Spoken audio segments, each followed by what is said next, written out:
Hey, my name is Josh Turner. I'm the student ministries pastor. And man, before we get started, will you help us welcome everybody that's watching online? And I want to give a special welcome to our Northern Ireland campus, man. Thank you guys for tuning in and joining us. Big John, Rachel, our campus pastors out there, we love you guys. And so, man, we're just excited about everything that God's doing in Northern Ireland. And how many of you are excited that in a few weeks that we will be in our new facility over at Bay Meadows and 295.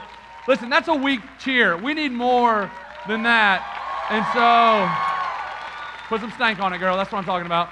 And so, here's what I need you to know, man. Next week, Pastor Stovall is going to be starting our final series here in this, what he likes to affectionately call the warehouse. We are going to start a series called Home. And all of us know Pastor, so just know that he has some stuff up his sleeves and some things planned for us as we enter in our final series here at this facility before we move to Bay Meadows and 9A. And man, it's just been a great season here at Celebration Church. And like Pastor said, last week, man, we baptized over 1,100 people on a Sunday.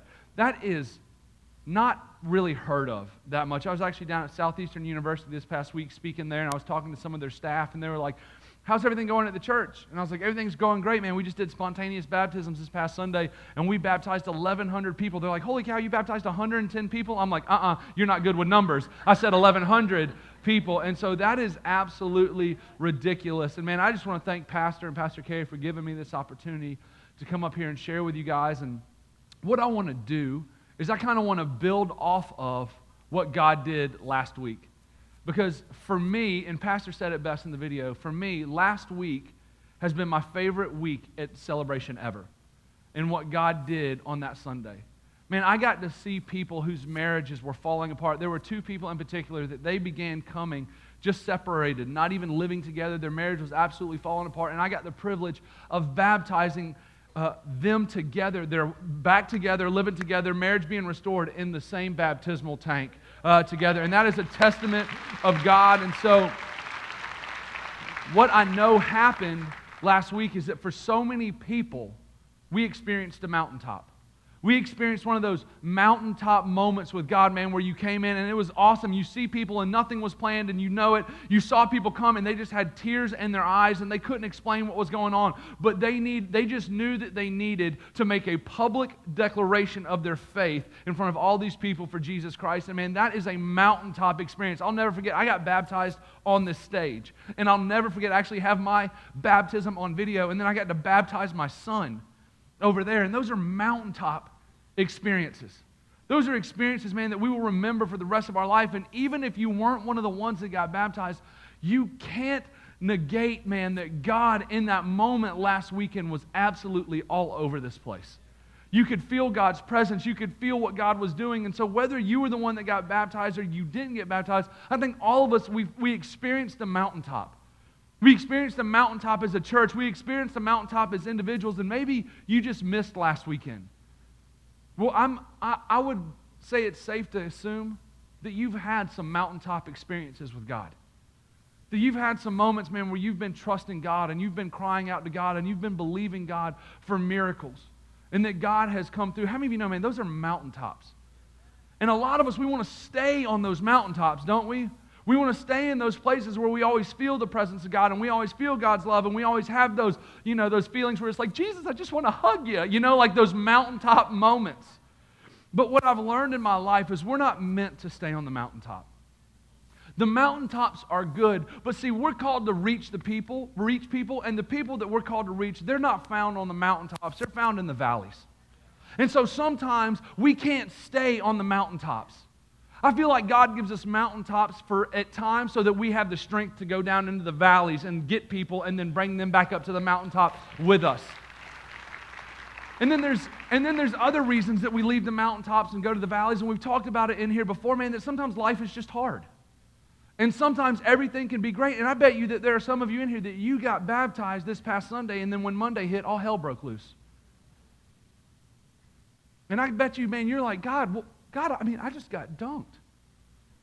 God, I went under for you. Public confession? And so what we think is that we're supposed to always stay on that mountaintop. And what I've learned, man, is that we don't always stay there. So here's what I want to talk about this morning. What do you do? What do you do when you go from the mountaintop into the valley? How do you respond in that moment? Because I think if we're honest with ourselves, all of us, we would like to live on the mountaintop. We would like to always be having those experiences with God. We would always like to feel like God is walking with us. We would always like to feel that stuff. But the reality is that's just not how it happens. And so what do you do when you go from the mountaintops down into the valleys?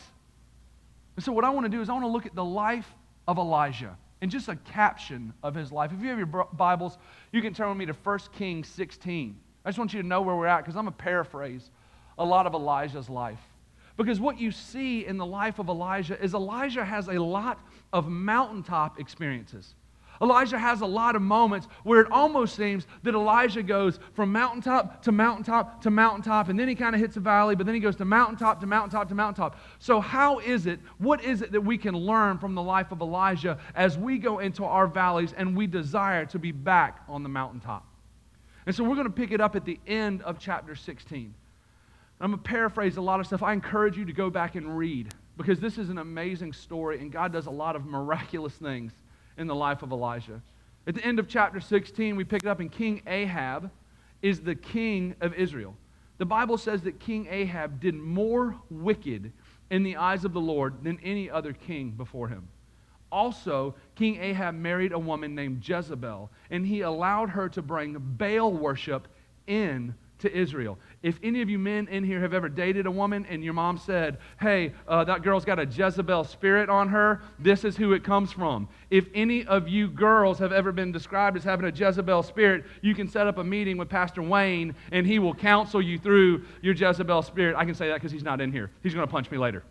So King Ahab allows Jezebel to come into Israel and bring Baal worship. Now, Baal was the Phoenician god of fertility, not fertility as it comes to men and women, but fertility as it comes to the land and rain and crops.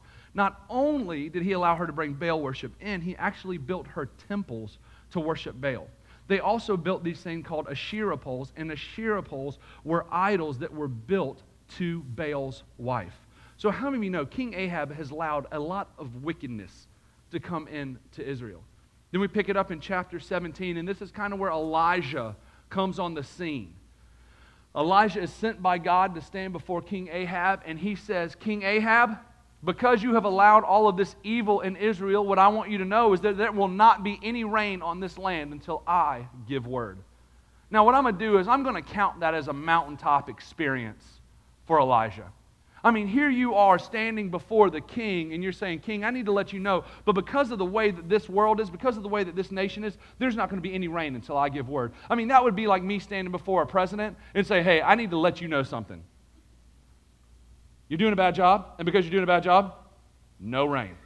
I don't care who it is.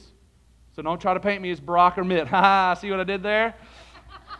I said any president. And so it would be like that. So I'm going to count that as a mountaintop for Elijah.